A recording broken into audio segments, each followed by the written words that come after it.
Hello mga beshi, magluluto po tayo ng creamy maha blanca. Isa din po yan sa ating mga bestseller na kakanin. Ayan po mga beshi, nagbuhos po tayo ng 2.5 kilo na asukal. Naglagay po tayo ng gatas, evap. Ayan po mga beshi. Ayan. Tapos po, ayan, maglalagay pa po tayo ulit ng evap mga beshi para lalong masarap na masarap yung ating creamy maha blanca. Hindi po natin titipirin yan mga beshi. Tapos po, ayan, naglagay din po tayo ng gata, yung second gata. Tapos po sinunod pa po natin yung isa pang gata, mga beshi. Yun po, first gata.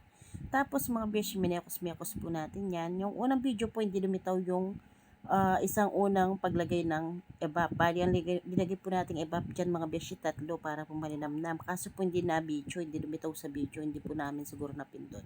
Tapos mga beshi, ayan, nag-set aside po tayo ng unang liquid. Dinagay po natin sa may cornstarch bago po tayo naglagay ng whole corn. Ayan.